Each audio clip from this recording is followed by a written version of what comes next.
Hello and welcome to the Womb Centered Healing Podcast. I'm Sama Morningstar and I have with me here Rebecca Wilson. Thank you so much, Rebecca, for joining me.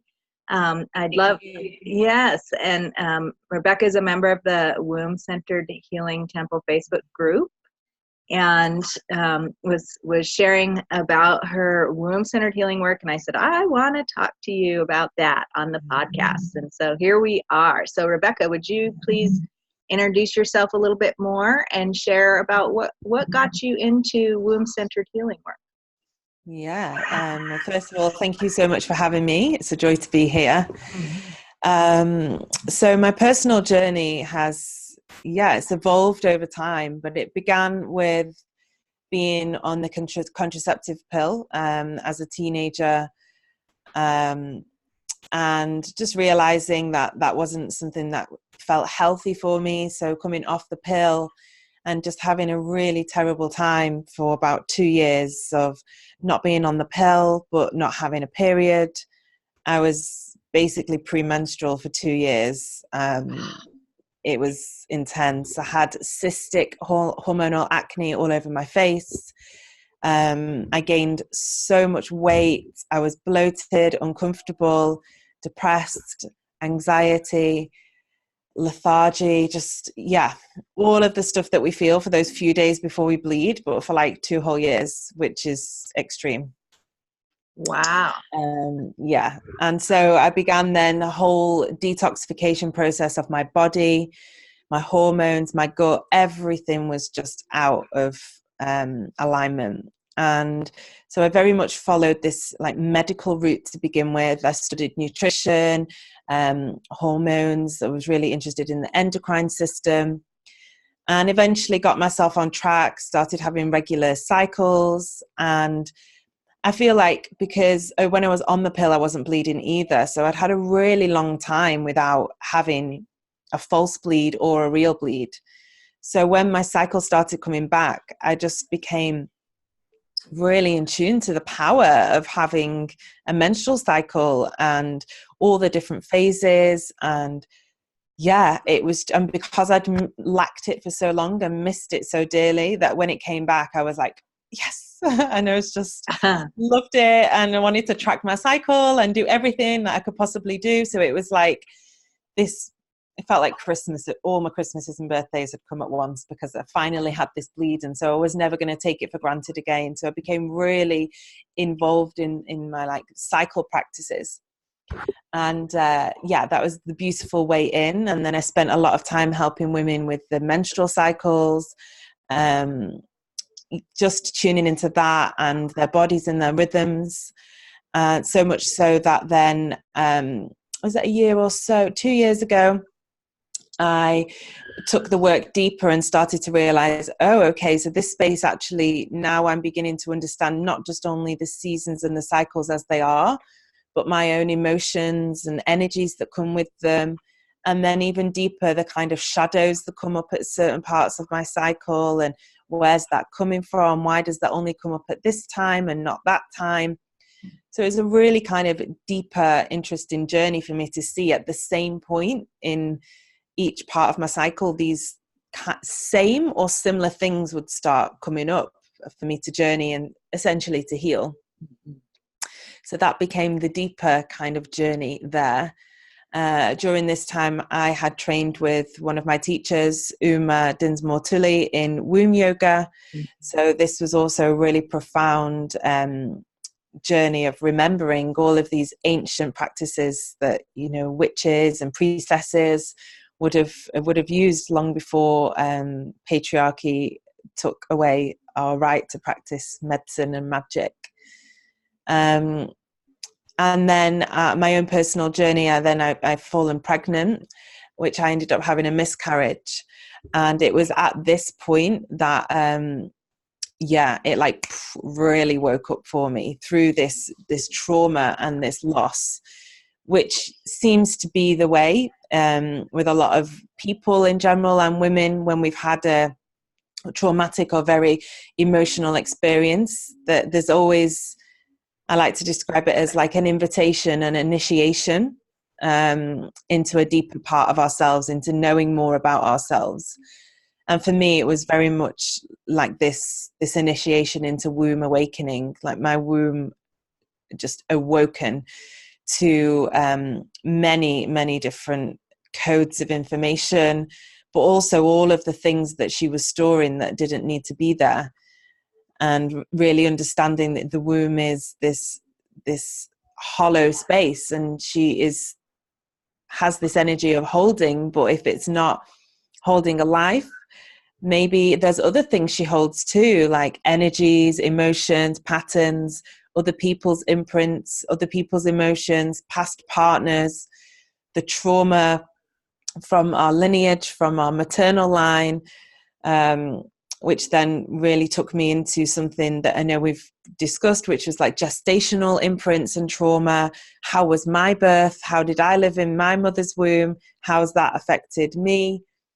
And this actually took me back to a really profound realization that my mum passed away when I was 19. And actually all of the issues that I have experienced within this kind of center of my being, whether it be digestive or womb, all began at this point. So I then began to see this as a journey through the umbilical cord, the energetic severing of losing my mother very suddenly, and how that, although the physical umbilical cord is clearly taken away after we're born, how this energetic one is still there. And when that's cut too soon, what that can do, or when it's cut in a shock or a loss. And then that kind of unfolded for me to like work with women who maybe their mothers haven't passed over, but they had a very traumatic relationship with them. And how that affects their center of being, how centered they are. And it's just been a massive unfolding for me. I've even found in this space like patterns of codependency, abandonment, attachments, the deep wounding of the feminine energy as a collective, and then my own personal responsibility of my own wounded feminine energy in relation to the masculine, external and both internal. So it's been a spiral. And wow. I'm sure if anyone who knows womb work knows it to be that. Yes, indeed. We can spiral deeper and deeper and wider, and closer in all of these explorations and inquiries. I'm very curious about what kind of, you mentioned the one teacher who I'm familiar with, and for listeners who don't know her, she wrote the book, I think it's called Yoni Shakti. Yeah. Is that right? Yeah. And it's all about the history of yoga, if you will, and it's a powerful book. I highly recommend it. And you're fortunate to live near where she does most of her training. Is that right? And so were you able to go to regular womb yoga classes with her or workshops? So I went to a workshop with her. Then I've also done a weekend immersion at her home, which was very beautiful. Yeah. And then I did the week-long training, which it's close here. I went to a place in the UK to do that with her. Beautiful. And I'm curious if you've had any other teachers, because then it sounds like, I mean, her what she practices mostly is this womb yoga, and I can imagine that even just with that practice, you might discover things on your own and develop your own work. But I'm also imagining that you have had guidance and influences by other practitioners that are doing all the things. I'm curious to hear about that. Yeah, so taking the womb yoga training and my own practices took me deeper and deeper. And then it's, that famous kind of saying that, the teacher appears when the student is ready. So I found the work of the Fountain of Life, Asra and Seren, and the Womb Awakening. So I did some work with them, and the gestational work kind of evolved through me taking a rebirthing with them, which was very powerful Mhm. to work through the elements of the womb wheel, the elements of life itself, the elements of our own body, the cycle, the seasons, the cycles. So it was all just, yeah, falling into place. It's one of those magical things where the path just keeps on unfolding, and every doorway just opens and you're like, this is where I'm meant to be. This is where I'm meant to be. Yeah. Did you ever do any of their in-person trainings with Azra and Seren? No. And I know they're not facilitating anymore. Right. So I have spent time with one of their, I think she was probably one of their original students, with Angie Twidle. I actually assisted Angie's teacher training last summer in June or July in Exmoor. So I was there, and I had my own, and actually the vision for the womb-centered healing temple came when I did a pilgrimage around that visit. At that same time, I did a pilgrimage in Glastonbury, and spent some time there at Avalon, and did a vision, sort of somewhat of a little vision quest, a moon blood ceremony at the Chalice Well there, and received this whole vision for creating this online temple space. So, and I was able to do one of my first teacher training with Azra and Seren. It was actually the last one that they in Hawaii the year before. And so, and that's where I met Angie and really connected with her and wanted to come. So we've had very similar influences. Everything. Yeah. I've read that book. I wish it's, her name is Uma, right? Uma, yeah. I think she's starting to have, I keep checking back in with her website every once in a while, and she's starting to travel more far and wide. Yeah. So I saw that she had a training happening this year in California. Yeah. But I won't be able to make that Yeah. one this year, but eventually one day, perhaps, I'll be able to attend one of her trainings. She comes closer in, or perhaps coming back to England, because I would really love that.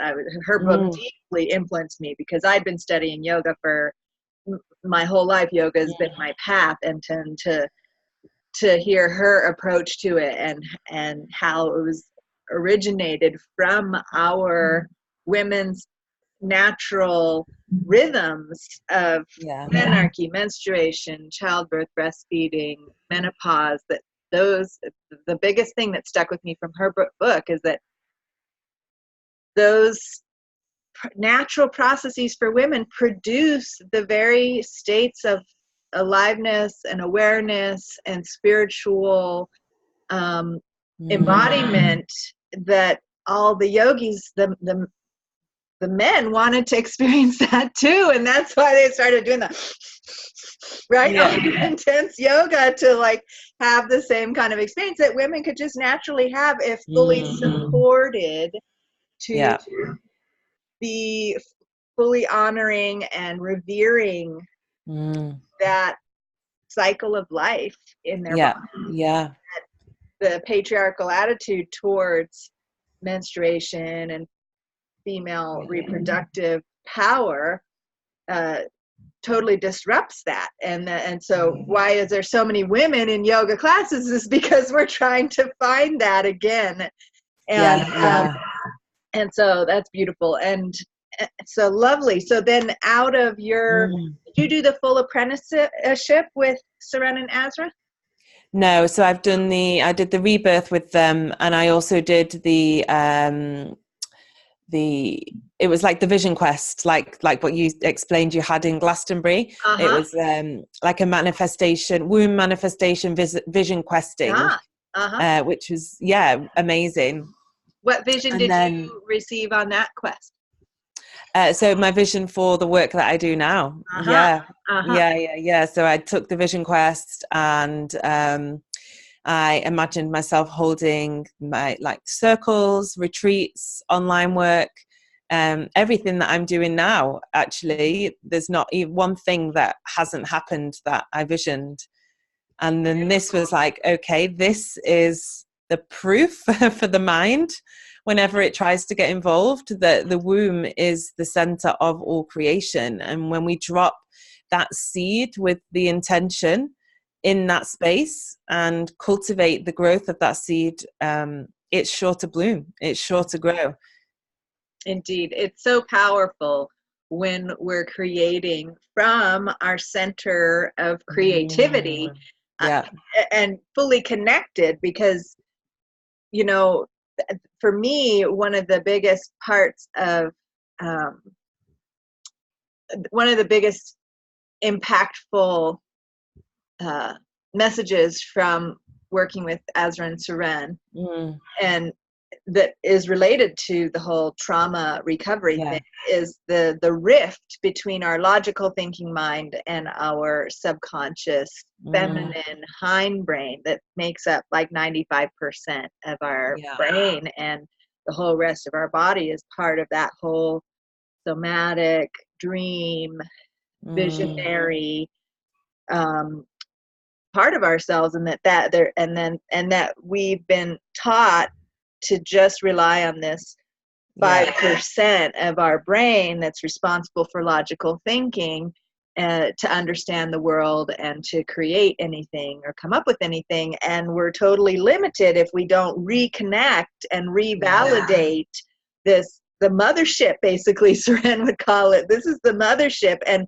what we know and create with that whole 95% of our being is going to run the show ultimately, whether our logical thinking brain believes it or not, or understands it or not. And I feel like that rift of trying to do things with logical thinking causes a lot of suffering, and that rift is what creates, continuous trauma loops and difficulties, because that whole rest of our brain knows how to recover and resolve. Our body knows how to recover and resolve.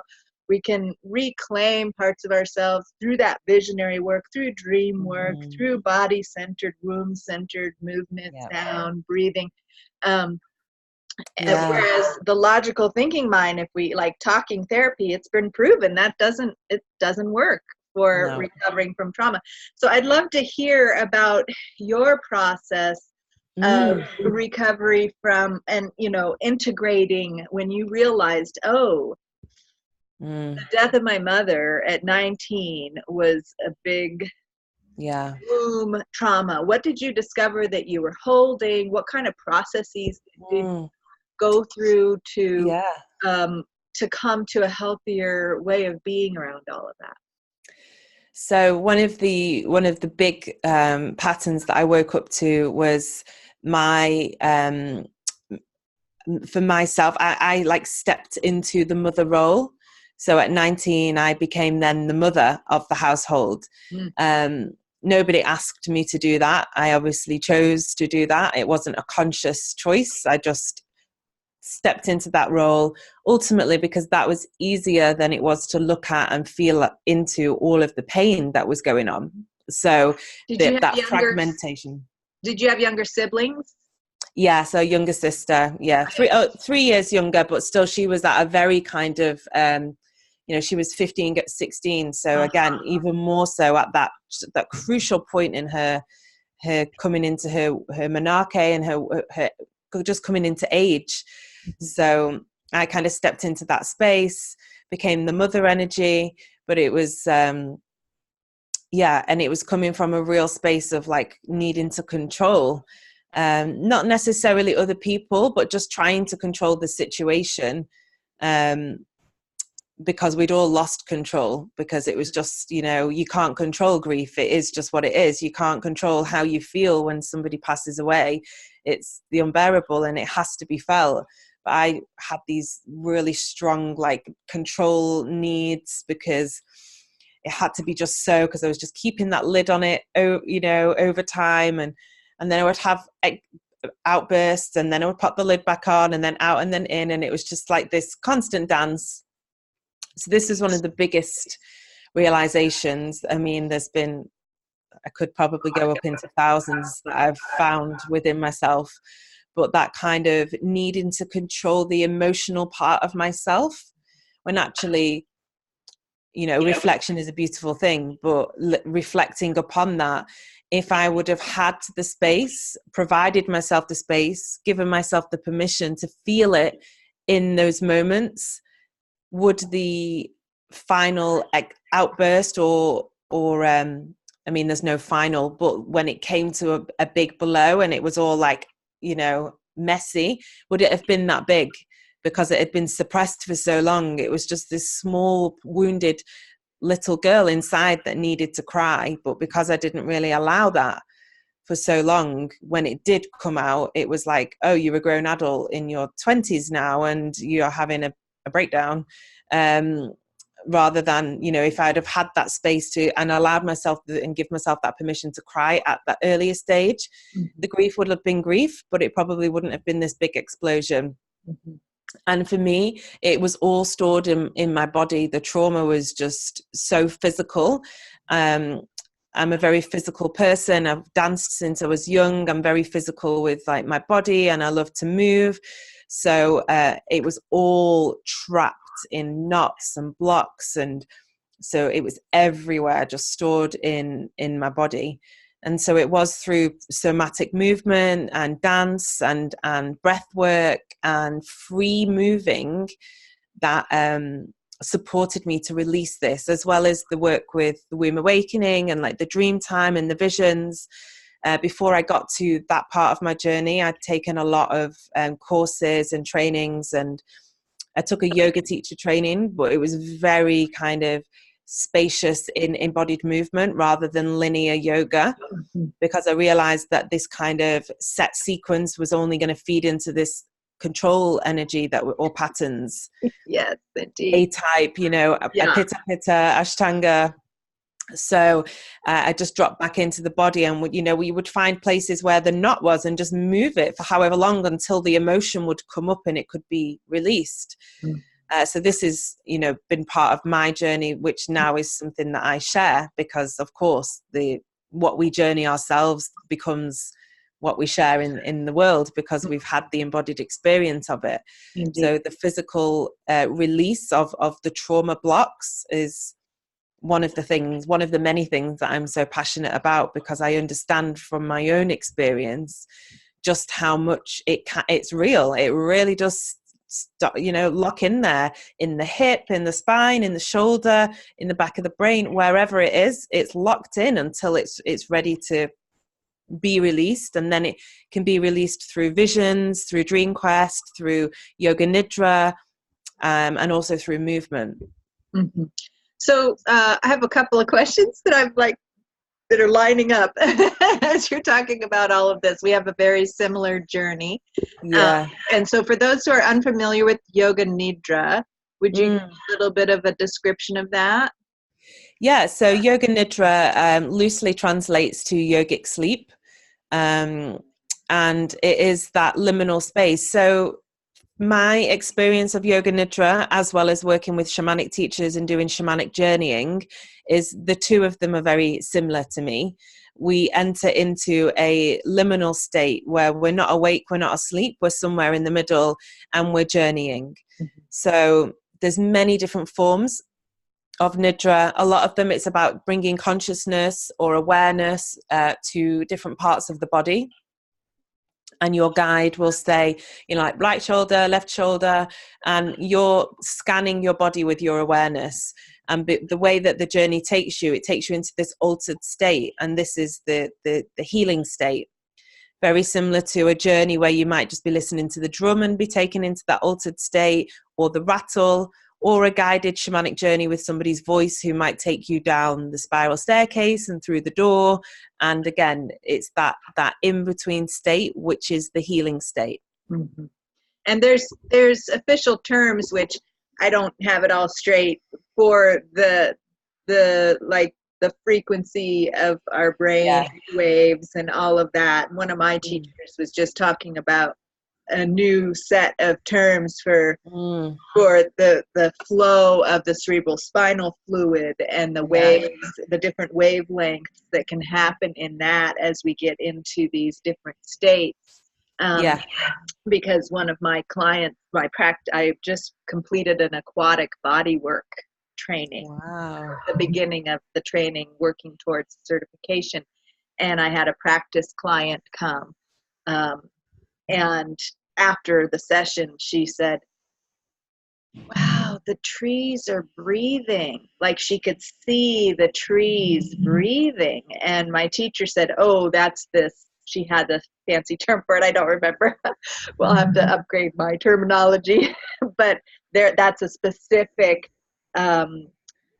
state of the flow of the cerebral spinal fluid. And so there's the brain waves of the electronic signals that are going through the brain, and then there's the flow, the waves of the cerebral spinal fluid as well, and how those change as we get into different states of healing and relaxation. So my experience of yoga nidra definitely includes both of those. We get into a different brain wave pattern, sometimes resembling, I think, like the deepest level of sleep, but you're still kind of awake, right? I'm not sure of all the terminology of that.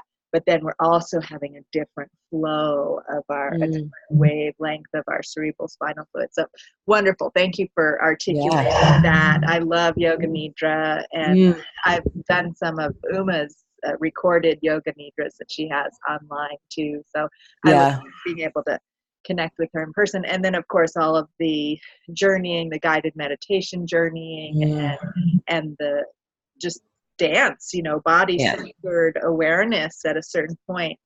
You're really inspiring me. I've been being guided to put together all of the different influences to share my current practice, which includes qigong as well. And working with the chi energy and how it flows in the body, as well as the yoga, the spacious type of yoga that you're talking about, where you're just feeling the body and moving how the body wants to move or feels to move, or wherever you feel something, in order to then have that start to move and change and release whatever's held there. So beautiful. Do you share any of this work that you do online, any of the somatic work? So not the embodied practices as of yet, but I feel there's a portal that's asking to be birthed at some point, so that's on the horizon. Well, we ought to talk about maybe doing some demo classes in the Womb Centered Healing Temple. So I have some other people, so we'll talk about that and see if that's something you might want to absolutely. But I share like I share like the nidras, and I also share like shamanic journeying and meditations. I share them with my community, my Facebook group, and also on like my mail outs. My mailing list, I'll send like if something's come through that I can feel quite strong, if there's an energy of like something's happening in the collective, I can think, oh, okay, this meditation for staying in our center, or this, when a season changes, I'll do something around that, and share it that way, because it's beautiful to be able to share those gifts. Gorgeous. Yes. Those are some of the easier things to share online. And then of course, do you have in-person things that you do too, classes that you share in your local community? So I travel across Europe with all my offerings. So at the moment in the UK, I'm in Manchester or London.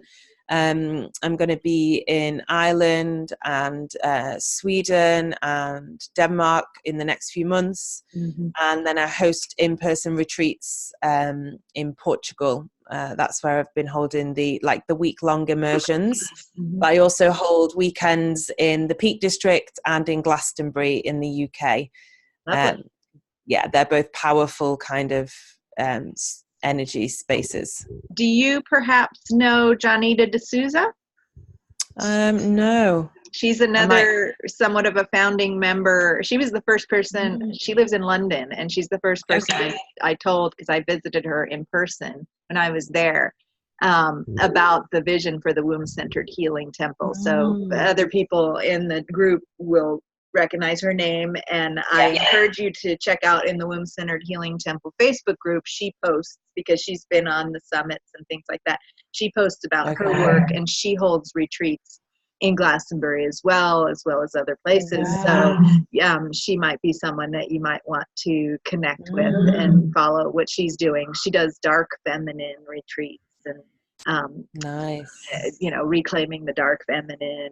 And then she just did an online Magdalene thing, and she does seasonal ceremonies and rituals in her group. So everybody's really enlivening all of these practices, and to support each other and come together with all of it. So the other question I have is, have you ever or do you ever work with herbs or flower essences?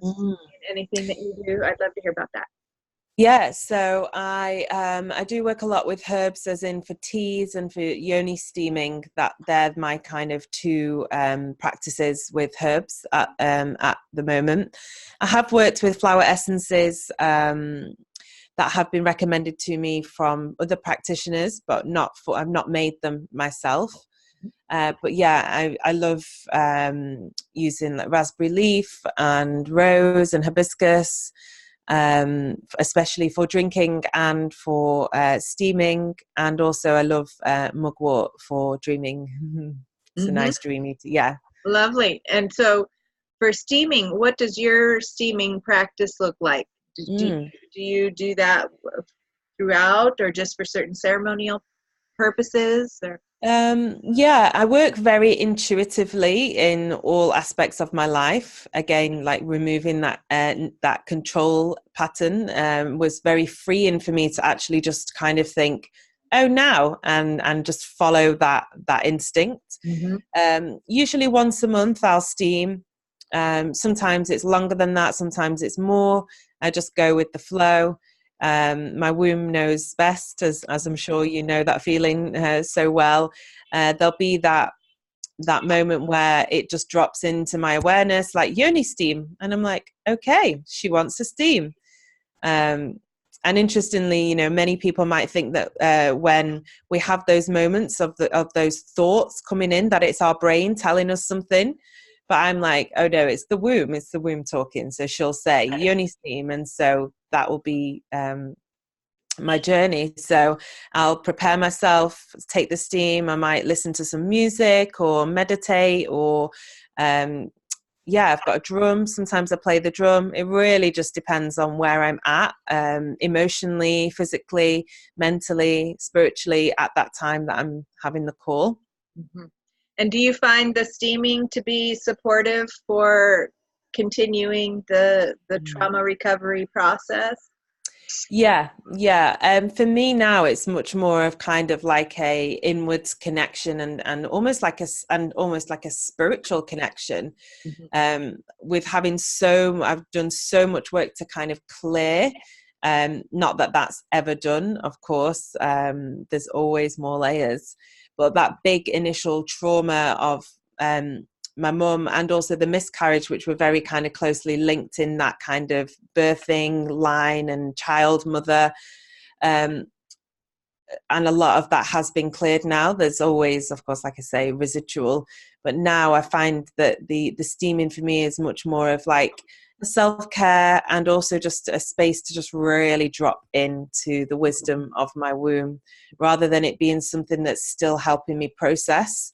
It's more... I really feel like I'm journeying the landscape of my body and my womb, and listening, that tender listening to what she's got to tell me. Insights always arrive. I just wanted to mention about the one thing that you said, is that it's easy to sometimes mistake a womb message for something you're just thinking up in your brain. And I wanted to share what I've learned about that, which is that there's a nerve that goes directly from the womb to the brain and back and forth. It's like the one organ in the body that has a direct line to the brain, where whatever the womb's needing or inspired about, once we've cleared that channel, because that line of communication can be very impaired by our belief system, even by the idea of oh, that's not, I do womb listening with my clients a lot.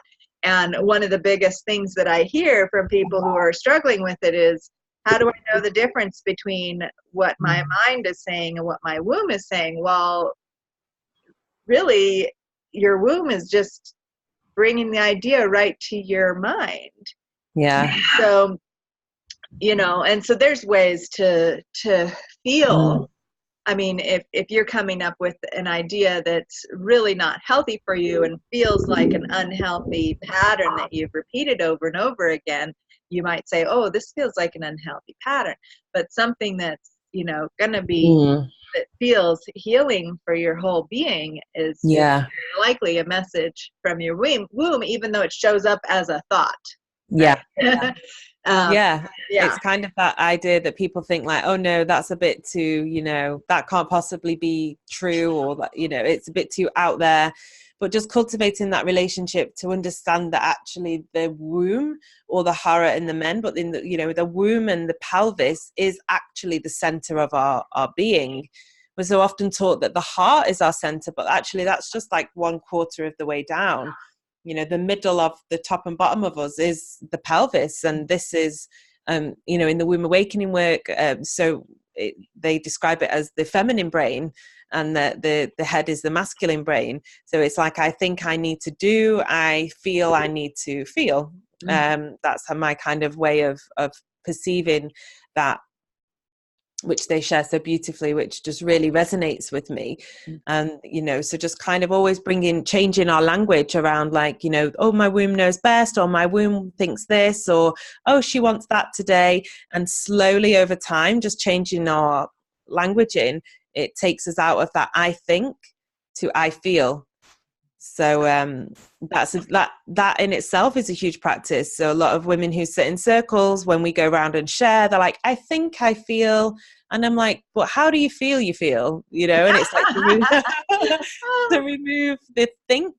It's because it's such an ingrained pattern. Like, I think I feel sad, and it's like, but can you feel that you feel sad?